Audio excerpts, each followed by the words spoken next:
So this is it. Welcome to After 5:30. Yeah, it's actually not after 5:30 though. For once. Well, this is first. We did have to make an exception because we have a special guest today. Harvey is here with us. Yeah. Hi guys, how you doing? Pretty good. Yeah. 3:38 is the exact time. So, but it's after yesterday's. 5:30. After yesterday's 5:30. So we usually say so. So it still counts. We're not breaking any rules. Yeah. Really, there's only one rule: no last names. Yeah, and try not to curse if you can. Oh yeah. No Sure. last names, no cursing. And a little bit more background. We've done 6 episodes so far. We're in episode number 7, which you'll be hearing right now, episode 7. And we haven't come up with a title with this, but we're very excited to have Harvey here with us. Yeah. Probably our biggest guest so far. Yeah, I was going to say first real guest, but that might be a little offensive to the guests that we've already had. But sorry, everyone. It's okay. They'll probably get over it. But yeah, we're really excited to have you. We were I'm not gonna lie, I was pretty surprised that you responded, and it was on the weekend. Oh yeah, well that's the time that I can actually find the time to read all my emails and respond to them. But I saw your request and I listened to a couple of the podcasts, and I said, I gotta help these guys. No, I gotta do this. This sounds really cool. Wasn't that my email? This sounds really cool. Yes. You sounds like fun. Yeah, sounds like fun. I included a link. I was a little hesitant. We weren't sure if we should reveal the quality that we have, but which ones did you? Which ones did you hear? I can't remember. The short clip, maybe. I can't remember. It was a couple weeks ago. Remind me of who it might have been. Was it just a black screen and then the audio playing? It was just the audio. I just listened to it on my. Do you remember what the? It was just you two guys talking. Oh, so but the visual for it, like the picture for YouTube. No, didn't see that. Jeez, we'll never know. It might have been. I feel like we hadn't set it so that the new episode was playing, so it might have been episode 0. It might have been which episode worries 0. Me. The episode zeros aren't very good. Was there a guest for episode 0? Oh no, it was just us playing with the recording, figuring out how to record. And there was one clip of us just talking for 47 minutes. That's probably what I heard. It's it sounded confusing. But that's why you came here. We appreciate your help. Yeah. It's you guys aren't old enough to know Cheech and Chong, but these two comedians that did a lot of radio and a lot of recordings. This is Cheech and Chong, 21st century. We'll have to go listen to their episode 0s, see how they started out compared to us. Yeah, I feel like the later ones, the ones with the nice artwork on them for the video, those are the better ones because we had more of a plan and more of an idea of what we were doing. And the recording was coming through better. Mm-hmm.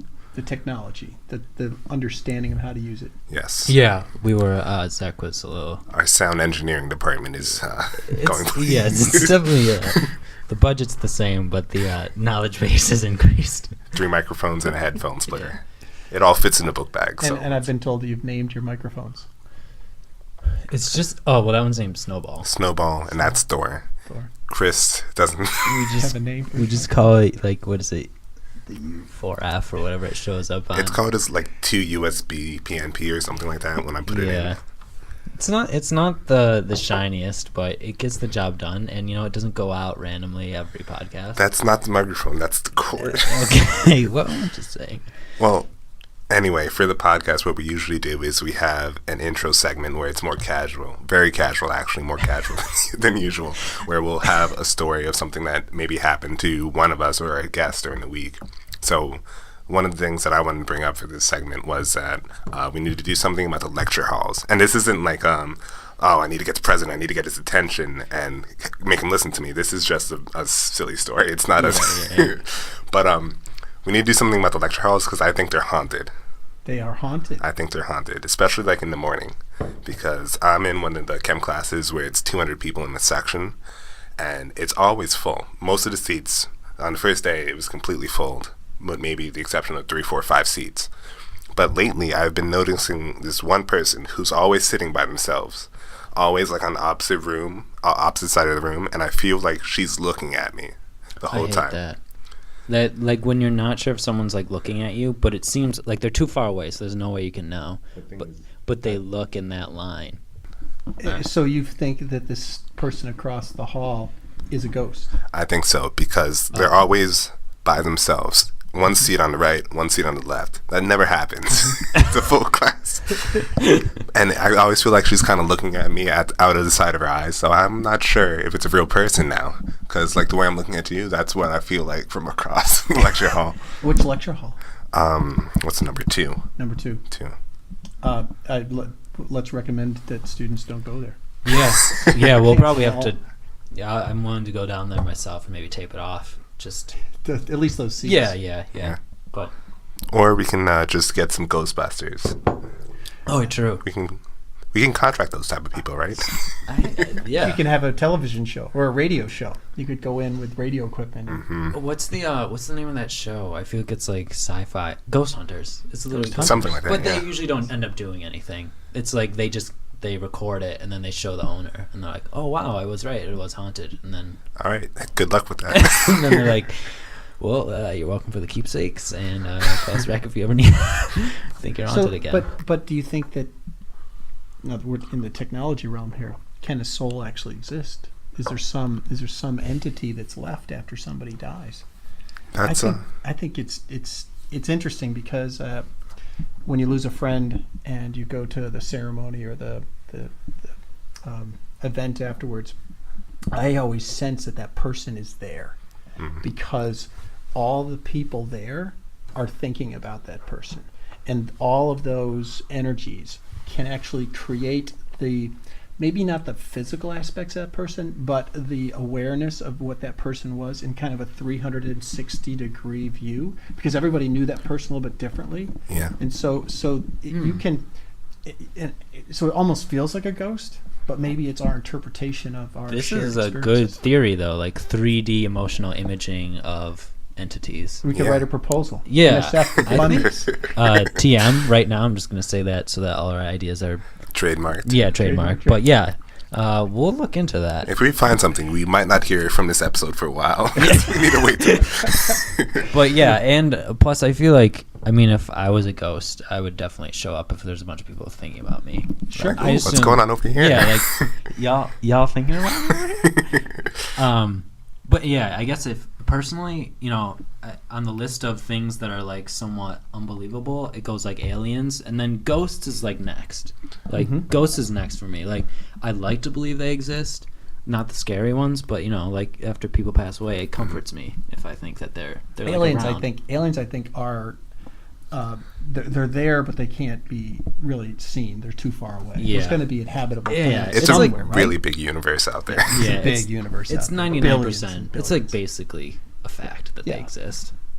But the ghost thing is here. Mm-hmm. Yeah. Aliens in your backyard. Have either of you ever thought you've seen a ghost besides the lecture hall ghost? The ITC ghost. Oh, You have an that's a good- ITC ghost. There's an ITC. Well, ghost. it started off, I think.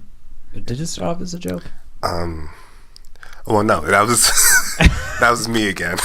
Okay. There was one time over the summer I was working, and it just happened to be going late. It was dark outside, like 9 or 10 or something, and I was waiting for something to dry or cure or something. And I had one headphone in one of my ears, and then I was working at the bench, sitting down, and then I hear very distinctly 3 knocks on the door. And then I was doing something, cutting something, so I was like, all right, I'll get up in a second. Like 2-3 seconds, I look over, no one. And then I brought it up at the group meeting. That sounds real. Yeah. I thought it was a joke. Oh, no, that's what the story started off with. And then I brought it up at the group meeting. Yeah. And then it turned into a joke. Now it's a joke. But then I told you about my experience, right? I was there like late one night, and like I was like, so there's like these initial doors that you go through, right? And then Yeah. you go like a door right in front of it into the wet lab. So I went through the initial doors, and I saw like a person's like reflection like in a lab coat, and I never wear a lab coat, bad safety practice, but and I saw someone's reflection in like the glass, and I looked around and there was no one there, and then I went out into the hallway and there was no one in the hallway. Jeez. And I knew it wasn't me, so Did you check the labs next door? yeah, I didn't see anyone else in there. So So what we have in our house is my father-in-law's ghost. Oh. And he moves things around. So if there's an event, maybe it's his birthday or somebody else's birthday, my wife will come down and we'll look through the whole house, but we'll find a picture or a photograph that he's moved. Oh. That's what I'd do if I was a ghost. I'd put a picture of myself, like I'd move it around too. Yeah, and she's totally convinced that it's him, even though it could have been, somebody else who was in the house. That is weird though, when things like that happen and no one's like, I didn't do it. It's like the elf on the shelf, but like way more. Way creepier. Like a level 9 elf on the shelf. One of the things that I never liked about like horror movies or ghost movies were like child ghost. Like Why? a ghost of a child. Child That was ghosts. particularly chilling. Why are we afraid of those movies? I mean, there's nothing in those movies could really happen. But we believe that when they open that door, there's the guy with the hockey mask on and the chainsaw.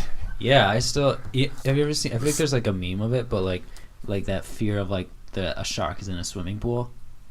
Shark in a swimming pool. Maybe it's just me. Maybe it's that not might, just me. that might be your side of the internet. Okay, well, I feel like it's like a paranoia. Like, I don't know how to describe it, but like I used to think there's that like there were... you're like 99.9% sure that would never happen, but it's like on the off chance that 0.1%, like that the hockey mask you're is gonna look behind in the that door, pool before you or the dive in. shark is in the pool. I don't want to be taken like a noob. I want to be prepared in case there's a murderer behind the door. You're gonna go out fighting at least. Yeah, exactly, right?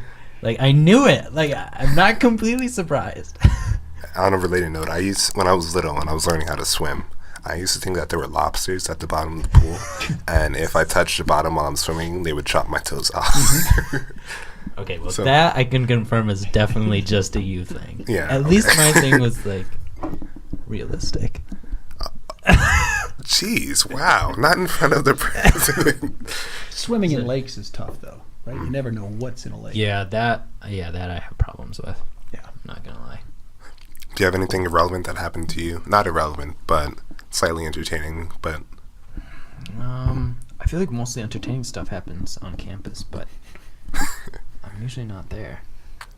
It is spring break coming up, Yep. Yeah. and tomorrow it will become a ghost campus because all the students will be leaving, and it gets kind of creepy for a while. They're all gone so quickly. It's like the lights being turned out, Yeah. and then they all come back so quickly too. But Yeah. I kind of like the quieter campus. Like, I've been here for part of our intersession and most of last summer. I kind of liked having it, well, not empty, but I liked being able to be... Like Well, have walk a around quiet without pla- your shirt. Oh, What, sorry? walk around without your pants on. Like that kind of thing. Like the apartment, no one's home at the apartment. You have some freedom. In this case, it's like you can just walk around outside and enjoy nature. Yeah. Well, or not have to put a tie on. Yeah. in case of a president. In our case. Go tieless for the whole week. Wow. Wow. That sounds like a crazy week. It is crazy. Well, I think a better way to say it is I appreciate the chances to have a quieter campus. Not that I don't like everybody being there, but I appreciate the quietness sometimes. You're working though. You guys are always in the lab, taking data, setting up experiments, and so whatever happens around you outside the windows, it's almost as if it doesn't It's a matter to you, tease. right? Well, it doesn't matter, but it's a tease. The tease, right? I Yeah, got to go yeah. outside. It's a sunny day today too. Yeah. Speaking of windows, I like the view from this room. You can see UHS over there. Well, we're looking north. The south view is actually better because you can see the nature preserve and Oh, that's pretty all cool. the campus buildings along the hillside there. That must be nice when the leaves change, actually. It's unbelievable when the leaves change. Yes, I've got a whole photo album on my phone. Oh, would you like Just to, from your window? Would you like to send us like a picture though? We could I use it could- as like our. That would be good. I can Oh, send you a that's great. picture of the foliage. Yes. Yeah, that'd be great. Awesome. Yeah, as far as relevant stories, I think like really. Nothing crazy happened to you this week? Well, I had dinner with the governor Monday night. Governor Cuomo. Governor Cuomo. Wow. If you were to compare, like, say you're sitting at a table with the governor and sitting at a table with me and Zach, if you had to pick one, food's the same. Well, officially, I have to say the governor. Okay. well, that's fine. But we officially, all know he said that... But just between us, this probably would be more entertaining and we could cover topics that the governor might not want to talk about. You had me at entertaining. Us and 12 viewers that are going to... Do you think the governor would be interested in coming on the show? The governor's very busy. He's very busy. I can imagine. He does do some radio interviews. locally. Maybe you could stalk him outside of the studio. Excuse me, Mr. Governor. Can you speak into this microphone? Just really quick, a couple signboards. We'll edit the rest. I mean, he's a busy guy, but he's a little more. He's pretty accessible. He's not that hard to approach. What's he like? Is he like serious? He's very serious. Yeah. He seems like a serious guy. He's like seems like an older like an old class Italian. Yeah, very very powerful, good speaker, a lot of authority when he talks. Big huge handshake. He's very intense too. I didn't get a chance to meet President Obama for very long, but I did get a chance to chat with him when he visited here. Cool. He seems like more of a guy that you'd say, hey, Yeah. want to go play a round of golf or have a beer? Or, Come on the After 5:30 podcast. yeah. He's almost done. He'll be I'd love to. He'll be have looking him for on. gigs. Did in you get couple a of number weeks. by any chance when you were Could talking? you get a personal cell phone maybe? We have to work I'll through his take a bodyguard. fax. Take a fax number. Yeah. He's actually a golf partner with one of our alums, Tony. Oh, well, that makes sense. Tony's pretty famous too. I feel like. Yeah, he's in Washington D.C. too. So, Cool. so yeah, I'll ask Tony if he could recommend a time where the president might be available for after 5:30 interview. Okay, that'd be great. Yeah. That'd be phenomenal. Yeah, just tell him a530 at gmail.com or a530 p.m. At gmail.com. Send I like us an that. email. Yeah. Or he could follow us on Twitter or SoundCloud or YouTube. Or Instagram. Instagram's the best one so far. Yeah. But that's the music. The producer's playing us off right now. Okay. Yeah, we have to move on to our science topic. All right. There's a science topic today. Good. Yeah. Surprising, right? Yeah. So we'll be right back.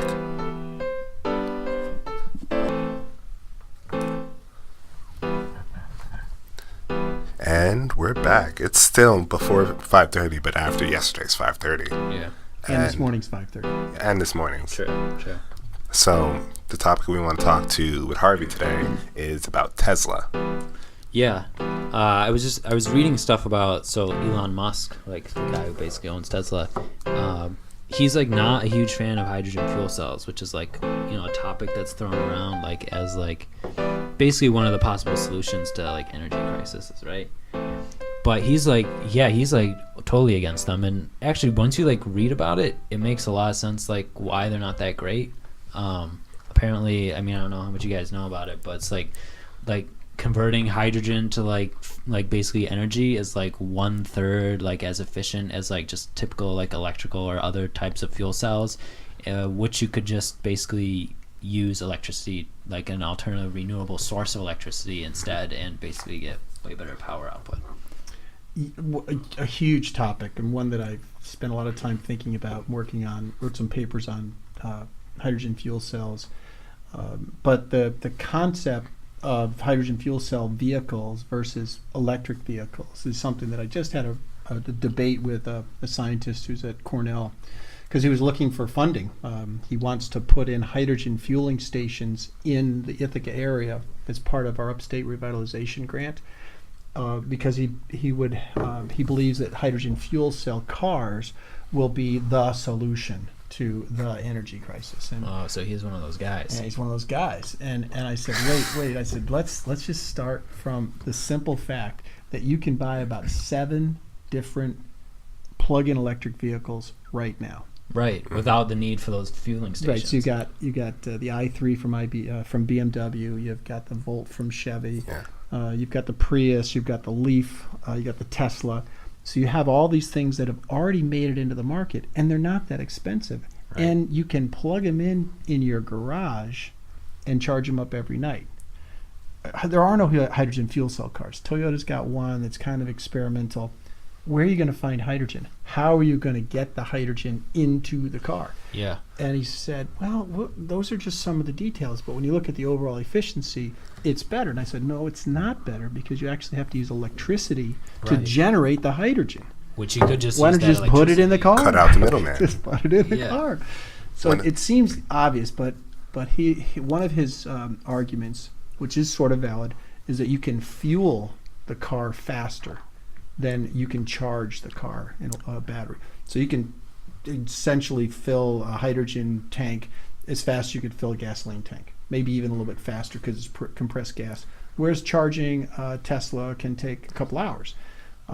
But Stan Whit in our chemistry department is going to figure that out, so you can charge those lithium batteries faster. Yeah, he got a nice little amount of money to like open up basically his own like building, right? Well, it's a big lab. Yeah, yeah. One of the things that I've read about Tesla, kind of in preparation, was about the infrastructure. If you want to go on a road trip, you would have to drive and maybe go down to like 20%, but then you would have to stop and wait a few hours to charge up again.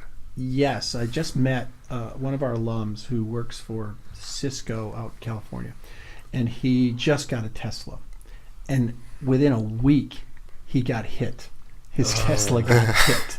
And so he's hoping it's totaled because he doesn't want a fixed $100,000 car that he's going to be driving It around. was probably one of those hydrogen fuel cell guys.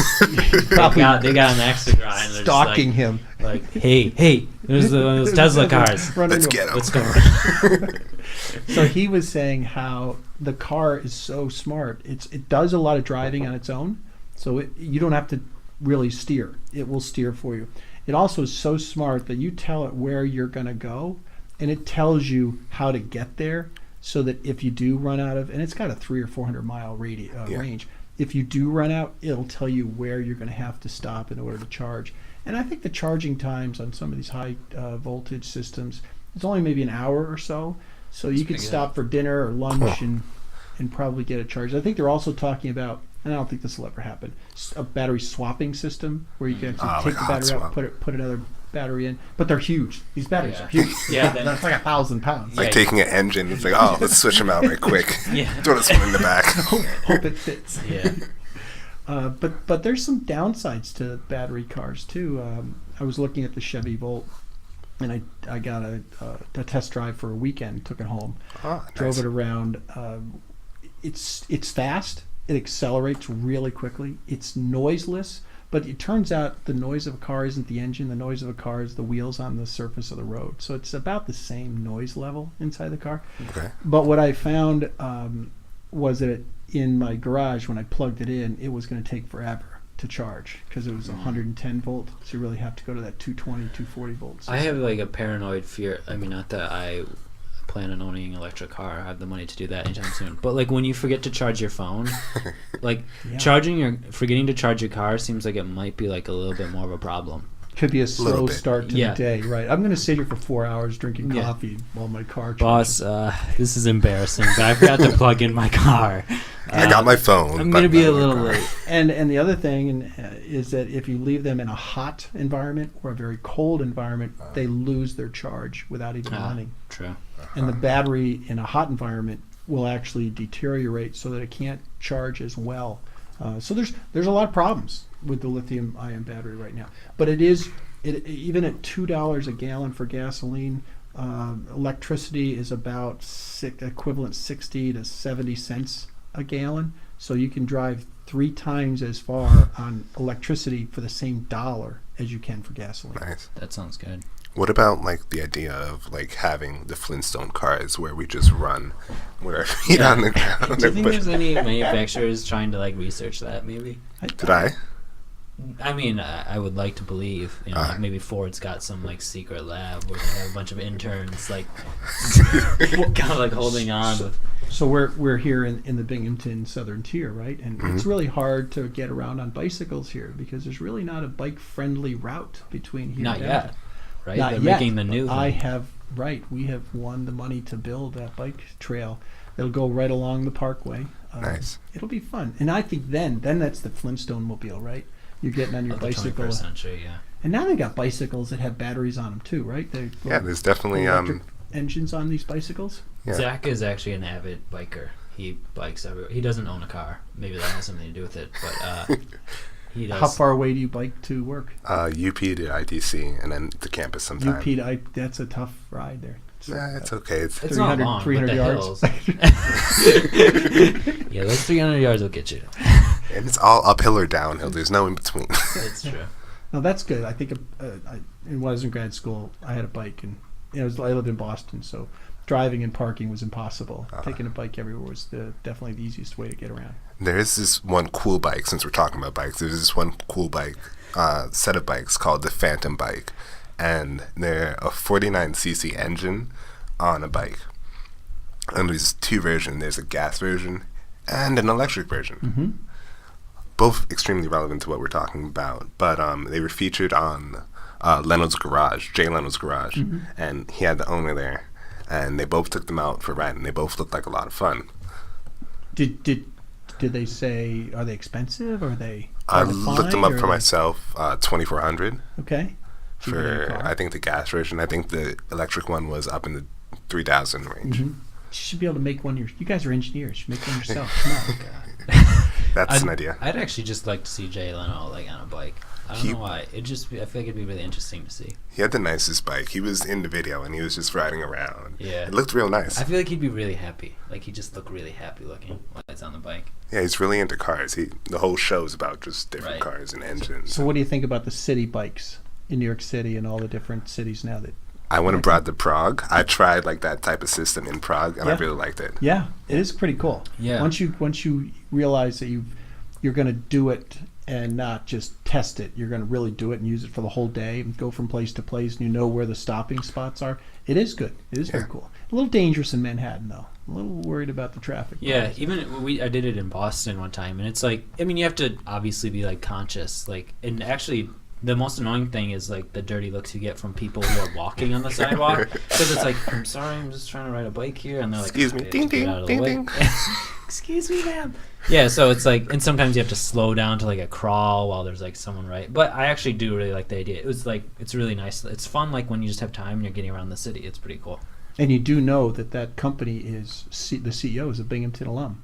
Oh, City bike? City Bike. Well, it's called Motivate, and they have City Bike versions in 6 or 7 cities across the country. Ah, Yeah, cool. Jay Walder. Jay Walder. Are they? I thought it was associated with the bank because the one that I saw had big Chase stickers all over everything. So that's advertising. Yeah. That's one of their major revenue sources is Makes to sell the bike space, the ad space on the bike. And City Bike, it's an enormous amount of money, like $20 million a year they pay for all the branding that they get from there. And it was interesting because they did a survey of Manhattanites, and they said, which is the largest bank in New York? And Chase is like 3 times bigger than City. But the winning vote was Citibank because of the Of the City bikes. bikes. Yes. So it's great marketing, really great marketing. they've also got city in the name. I mean, they knew what they were going for. They're It was a we know natural where our fit. bank's gonna be. Like, we're not going to small town America. We're gonna be Cities. big cities. It makes me so happy to hear all the great things that come from bicycles. You really do like bikes. My bike's her name is Cheddar, and it's a she. That's also arbitrary, but Cheddar, that's her name. Nice yellow wheels, yellow handlebar. Is it a multi-speed bike or is it just a... Single speed, Single flip-flop speed. hub. Wow. But I ride it not fixed. I rode it one time fixed once when I got it, and then I got to, I think it was the West Gym I was going to. While I was at the West Gym, I switched it back because the hills were just driving me crazy. Oh yeah, it's got to be hard. Just one gear. Yeah. So, I think, can you hear that? It's the producers again. I think it's the producer playing us off again. Well, my name is Zachary. My Twitter and Instagram is JUMPET, Jumpet. If any of the fans listening want to get in contact with me, that's my personal one. If you want to follow the podcast, our handle for Twitter, SoundCloud, YouTube is after 5:30 p.m. No spaces, no colons. You can make the A capital if you want. It won't matter. Yeah. Kit, do you have contact information for our fans? No, I'll give another hint as to my Instagram account. It's like one of the only 2 accounts that have liked every single photo on the After 5:30 Instagram. So, there you go. See if you can figure it out. Okay, Harvey. So